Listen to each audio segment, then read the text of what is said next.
அதுக்கப்புறம் இந்த படத்துக்குள்ள வந்த நடிகர்களை பத்தி சொல்றேன். அது கௌரியா இருக்கட்டும், கண்ணாவா இருக்கட்டும், நிக்கிலா, ஹரிஷ், ஹரிணி, அருணாச்சலம், பின்டு, யாரா இருக்கட்டும், இந்த படத்துல எந்த இடத்துலயுமே எனக்கு ரொம்ப ரொம்ப ரொம்ப பிடிச்சிருந்த விஷயம் என்னன்னா, ஆசிஃப் அவங்க படம் ஹிட்டுன்றத முதல் நாள் ஷூட்டிங்ல இருந்து ஏதோ ஒரு ஹிட் படத்துல தான் வேலை செஞ்சுட்டு இருக்கோன்ற வைபை வந்து எல்லா இடத்துலயும் கொடுத்துட்டு இருந்தாங்க. ஒரு கேள்வி இல்லை, ஒரு டவுட் கிடையாது. இந்த படம் வந்து சரியா இருக்குமா, ஹிட்டு அப்படிங்கறத விட ரொம்ப நம்ம நல்ல படத்துல வேலை செஞ்சுட்டு இருக்கோங்கிற வைபை வந்து கண்டினியூஸா வந்து எமிட் பண்ணிட்டே இருந்தாங்க. அதனாலயே என்னமோ தெரியல, அந்த படம் அந்த சினர்ஜி வந்து ரொம்ப சூப்பரா கிரியேட் ஆகி இந்த நல்ல படமா வந்திருக்கு. முதல்ல அதனால எல்லா நடிகர்களுக்கும் பர்டிகுலரா ஒருத்தருக்குமே ஒவ்வொரு என்ன சொல்றது பெரிய பெரிய பேகேஜ்.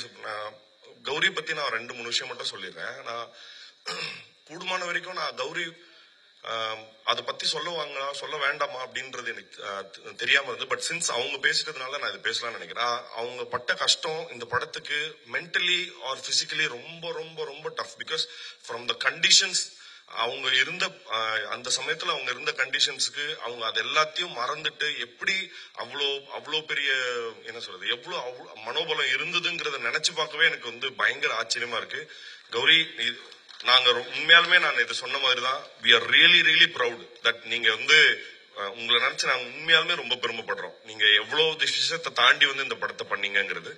அண்ட் கண்ணாவை பத்தி நான் ரெண்டு மூணு விஷயம் சொல்றோம். ஏன்னா சின்ஸ் அவர் ஒரு லீடா பண்றாரு, அவருக்கான தனியான படங்கள் வர ஆரம்பிச்சிருச்சு. அப்ப இந்த படத்துல ரெண்டு கேரக்டர்ஸ் இருக்கு. அவருக்கு வந்து வேற ஒரு சின்ன இன்செக்யூரிட்டியோ இல்ல ஒரு சின்ன ஆட்டிடியூடோ ஒரு த்ரோ பண்ணியிருந்தா இந்த படம் பண்ணிருக்கவே முடியாது. ஒரு இடத்துல கூட ஒரு முகசுளிப்போ இல்ல ஒரு எந்த இடத்துலயுமே ஒரு சின்ன, நான் ஷூட்டிங் ஸ்பாட்ல 40 நாள் வந்திருக்கேன், ஒரு நாள் கூட இது ஏன் அப்படியோ அது ஏன் அப்படியோ ஒரு சின்ன என்ன சொல்றது ஒரு கெஸ்டர்ல கூட அதை அவர் காமிச்சது கிடையாது. தேங்க்யூ சோ மச் கண்ணா. நான் நிஜமாலுமே சொல்றேன், இது கண்ணாவினுடைய உயரம் வந்து அஸ் அன் ஆக்டரா சொல்றேன், அஸ் அ பர்சனா சொல்றேன், இன்னும் எங்கேயோ இருக்க போது. அதை நான் வந்து நான் பார்ப்பேங்கிறதுல எனக்கு பெரிய பெரிய சந்தோஷம் இருக்கு. அண்ட் ஹரிணி அண்ட் நிக்கிலா, ஹரிஷ், இவங்க எல்லாருமே சாரி நான் 3 பேரையும் இதுவா சொல்றேன்னு நினைக்காதீங்க. ஏன்னா ஒரு காமன் கேரக்டர் இருக்கு. நான் ஏற்கனவே சொன்ன மாதிரி தான், யாருக்கிட்டையும் எந்த செகண்ட் தாட்ஸும் கிடையாது. நம்ம இது ஏதோ ஒரு ரிக்ரெட்னால தேவையில்லாம இந்த படத்துக்கு வந்துட்டோமா அப்படிங்கிற மாதிரியான எந்த என்ன சொல்றது செகண்ட் தாட்ஸையும் அவங்க கொடுத்தது இல்ல. அது வந்து கூடுமான வரைக்கும் எங்களை வந்து படம் வந்து இன்ஃபேக்ட் நாங்க இன்னும் சரியாதான் வேலை செஞ்சுட்டு இருக்கோங்கிற உத்வேகத்தை எங்களுக்கு கொடுத்துட்டே இருந்தது. Thank you guys.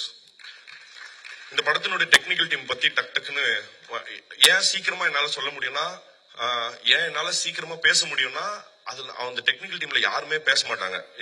ஸ்ரேயாஸ் பேசவே மாட்டாரு. ரெண்டாவது ராஜ்கமல் அவந்தால் பேசி இப்ப எனக்கு தெரிஞ்சு இன்னைக்காவது தேங்க்ஸ்ன்னு சொன்னாப்ல, அதனால பேசி பார்த்தே கிடையாது. ரெண்டாவது பரத் வாய்ப்பே இல்லை. சோ இவங்க எல்லாருமே செட்ல இருக்கிற இடத்துல வந்து ஒரு லைப்ரரி மாதிரி தான் இருக்கும் எங்க செட்டு. அமைதியா, பொதுவா நாங்க இதுக்கு முன்னாடி சினிமா செட்லாம் வந்து நிறைய கூச்சலும் குழப்பமா நிறைய கெட்ட வார்த்தைகளோட அந்த மாதிரியான இடங்கள்ல நான் நிறைய இடங்கள்ல வேலை செஞ்சேன்னா, இந்த இடம் எனக்கு ரொம்ப புதுசா இருந்தது. யாருமே பேச மாட்டாங்க. பட் ஆனா ரொம்ப பெரிய சந்தோஷம் என்னன்னா, பேசாம வேலை ரொம்ப கிளியரா நடந்துட்டது. Everything was chartered. நான் ஸ்ரேயாஸோடைய எல்லா ஒர்க்குமே சொல்றேன். நான் இன்னைக்கு காலையில கூட சொல்லிட்டு இருந்தேன் படம் பார்த்துட்டு.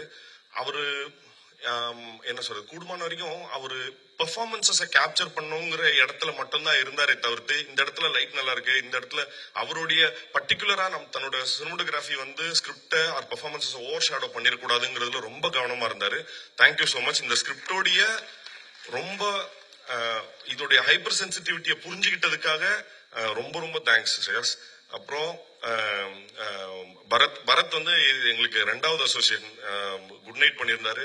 பரத் வந்து எப்படின்னா ஸ்கிரிப்ட் டிஸ்கஷனுக்கு வந்துருவாரு, கடைசியா ஃபைனல் மிக்ஸ் மியூசிக் எல்லா வேலையிலும் இருப்பாரு பரத். கிட்டத்தட்ட பரத் வந்து எங்களுக்கு ஒரு ஃபேமிலி மாதிரி. தேங்க்யூ பரத், ரொம்ப நன்றி. அப்புறம் ராஜ்கமல், நான் ஏற்கனவே சொன்ன மாதிரி அவரு அந்த ஆள் பேசவே மாட்டாப்புல. பட் ஆனா நீங்க இந்த படம் பார்க்கும்போது தெரியும், இந்த படத்துல இருக்கிற எந்த ஒரு பர்டிகுலர் எலமெண்ட்டும் செட்டோ இல்ல இது கிரியேட்டட்னோ தெரியாத அளவுக்கு ரொம்ப அழகா விஷுவல்ஸோட பிளெண்ட் பண்ண வச்சிருக்காரு. தேங்க்யூ ராஜ்கமல். அப்புறம் இந்த படத்தினுடைய ப்ரொடியூசர்ஸ், நான் ரொம்ப முக்கியமா உங்களை பத்தி சொல்லணும். ஏன்னா சின்ஸ் அவங்க இல்லைன்னா எங்களால வந்து இந்த படத்தை வந்து இவ்வளோ என்ன சொல்றது இவ்வளோ இன்ட்ரிகேட்டான ஹியூமன் ரிலேஷன்ஷிப்ஸை வச்சு கூட இவ்வளோ பெரிய டிராமா கிரியேட் பண்ண முடியுங்கிறத அவங்க வெறும் டெக்ஸ்டா படிச்சு நம்பலனா இது எங்களால ஃபிலிமா கன்வெர்ட் பண்ணிருக்க முடியாது. தேங்க்யூ மகேஷ் சாருக்கும் சரி, யுவராஜ் சாருக்கும் சரி. அப்புறம் இந்த ப்ரொடக்ஷன் டீம் அவங்க நாங்க கேட்டது எல்லாத்தையும் கொடுத்துருக்காங்க ரெஸ்ட்டை தவிர. அதனால வந்து உண்மையாவே அவங்களுக்கு நான் ரொம்ப நன்றி சொல்ல கடமைப்பட்டிருக்கேன்.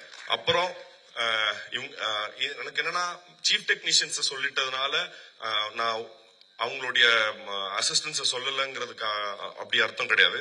உண்மையாவே ஏற்கனவே எங்களுக்கு முன்னாடி இவங்க எல்லாரும் பேசிட்டாங்கிறதுனால சொல்லாம நேரம் கருதியும் சொல்லாம இருக்கேன். பட் ஆனா நான் ஒண்ணு சொல்றேன், அசிஸ்டன்ட் டைரக்டர்ஸும் சரி, அசிஸ்டன்ட் சினிமாட்டோகிராஃபர்ஸ் டீமும் சரி, ஆர்டிஸ்டன்ஸும் சரி, இந்த படத்துல அவங்களோட கான்ட்ரிபியூஷன் வந்து ரொம்ப டெரிஃபிக்கான கான்ட்ரிபியூஷன். ஏன்னா நாங்க ஷூட் பண்ண கண்டிஷன்ஸ் எல்லாம் ஒரு நாள் மழை, ஒரு நாள் சம்ம வெயில், ஒரு நாள் பனி, இந்த மாதிரி நிறைய லொகேஷன் ஷிஃப்ட் ஆக வேண்டியிருந்தது. அவங்க இல்லைன்னா இந்த படம் எங்களால சத்தியமா பண்ணிருக்க முடியாது. தேங்க்யூடா, ரொம்ப நன்றி. முக்கியமா சுகன் உனக்கு இந்த வரேன். அப்புறம் சக்திவேலன் சார் பத்தி சொல்லணும். சக்திவேலன் சார் கிட்ட இது எனக்கு 3வது படம். எப்படி ஷானையா கூட எனக்கு 3வது படமோ, சக்தி சார் கூட எனக்கு 3வது படம். ஹேட்ரிக். ஆமா சார், 3வது படம் எனக்கு. Sillukaruppatti first, good night second, third இந்த படம். இது ஏன் வந்து சக்தி சார் ரொம்ப ஸ்பெஷல் எனக்குன்னா, எங்களுக்கு நாங்க சில்லுக்கருப்பட்டி பண்ணும் போதுமே நாங்க ஸ்ட்ரகிள் பண்ணிட்டு இருந்தோம் அந்த படத்தை. ஏன்னா அந்த படத்தோட வடிவம் வந்து அந்த சமயத்துல ரொம்ப புதுசா இருந்தது. அது சரியா யாரும் எடுத்துக்க புரிஞ்சுக்க நாங்க நிறைய எக்ஸிபிட்டர்ஸ்ட காமிச்சிட்டு இருந்தோம். யாரும் சரியா இது பண்ணிக்க அக்செப்ட் பண்ணிக்கிறதுக்கோ இல்ல புரிஞ்சுக்கிறதுக்கோ கஷ்டப்பட்டு இருந்த போது சக்தி சார் தான் இல்ல நான் பண்றேன்னு சொல்லி முதல்ல சிக்னேச்சர் ரிலீஸ் வந்து நீங்க அப்பதான் ஆரம்பிச்சீங்களா sir? First signature release was Sillukaruppatti. And second வந்து குட் நைட்டும் நாங்க இப்போ இவர சொன்ன மாதிரி தான் நாங்க ரொம்ப கஷ்டப்பட்டுட்டு இருந்தோம். குட் நைட்டை வந்து எப்படி எக்ஸிபிட் பண்றது அப்படின்ட்டு. அந்த சமயத்துல எங்களுக்கு கை கொடுத்தாரு. 3வது தடவையா இந்த படத்துக்குள்ள வந்திருக்கீங்க சார். எங்க மேல வச்ச நம்பிக்கைக்கும் கண்டிப்பா நாங்க வந்து ரொம்ப நன்றி கடன் பட்டிருக்கோம் sir. Thank you so much. Oh thank you sir, thank you sir. அப்புறம் இந்த படத்தினுடைய இந்த விழாவினோட நாயகன் ஷான் சாரை பத்தி சொல்லணும். ஷான் சார் எப்படி சக்தி சாருக்கு 3வது படமோ, ஷான் சார் கூட எனக்கு 3வது ஜெய் பீம், குட் நைட், அப்புறம் லவர் 3வது படம். எனக்கு ஒரே காமன் திங் என்னன்னா 3 படத்துலயும் ஃபேண்டாஸ்டிக் ஆல்பமாவே ஹிட். எல்லாமே 5 சாங் எல்லாமே ஹிட். அதுல வந்து நான் வந்து ரொம்ப லக்கியா ஃபீல் பண்றேன். யாரோ ஒரு ட்வீட் ஒன்று போட்டிருந்தாங்க, ஒரு ஆக்டர் கம்போசர் டுவோ வந்து இங்க இருக்குன்னு. தலைவா 3 படத்தோட நிறுத்திடாங்க, வாங்க அடுத்து வேலை இருக்கு. Thank you so much. ஷானோட சப்போர்ட் வந்து எனக்கு கண்டினியூஸா இருந்துட்டு, நாட் ஜஸ்ட் மியூசிக்கலா ஒரு நல்ல மியூசிக் கொடுக்குறாருன்றது மட்டும் இல்ல, நான் எந்த படம் பண்ணாலும் ஃபர்ஸ்ட் போன் கால் வந்து ஷான் சார்ட்ட இருந்து வந்துடும். நான் ராத்திரி கரெக்டா 12:30 மணிக்கு அடிச்சிருவாரு, தலைவா படம் பார்த்தேன் அப்படின்னு சொல்லி. தேங்க்யூ சோ மச் தலைவா. அப்புறம் பிரசன்ட் மீடியாவுக்கு நான் வந்து ரொம்ப நன்றி சொல்லணும். ஏன்னா குட் நைட் அப்படிங்கிற ஒரு படம் வந்து ரொம்ப ரொம்ப மக்கள்கிட்ட ரொம்ப என்ன சொல்றது பெருவாரியா ரீச் ஆனதுக்கான காரணம் வந்து நீங்க எழுதின நல்ல விஷயங்கள் தான். அந்த படத்தை பத்தி எக்கச்சக்க நல்ல விஷயங்கள் வந்து நான் கண்ணா சொன்ன மாதிரி இது வந்து இந்த இண்டஸ்ட்ரிக்கு வந்து யுவராஜ் மாதிரி, என்ன மாதிரி, விநாயக் மாதிரி நிறைய பேரை வந்து இன்ட்ரடியூஸ் பண்ணிருக்கு உங்களுடைய நல்ல வார்த்தைகள்னால. அதே மாதிரி தொடர்ந்து இந்த படம் உங்களுக்கு பிடிக்கும் பட்சத்துல நீங்களும் அதே மாதிரி நல்ல விஷயங்கள் எழுதணும்னு சொல்லி நான் கேட்டுக்கிறேன். வந்திருந்த எல்லாருக்கும் ரொம்ப ரொம்ப ரொம்ப நன்றி. இந்த படம் February 9ஆம் தேதி தியேட்டர்ல ரிலீஸ் ஆகுது. நான் எப்பவுமே ஆடியோ லான்ச்சஸ்ல ஒரு விஷயம் சொல்லிட்டே இருப்பேன். அதை நான் கூடுமான வரைக்கும் இந்த படத்துலயும் சொல்லணும்னு ஆசைப்படுறேன். இந்த படம் நிச்சயமா உங்களுக்கு டிசப்பாயிண்ட் பண்ணாது. தேங்க்யூ.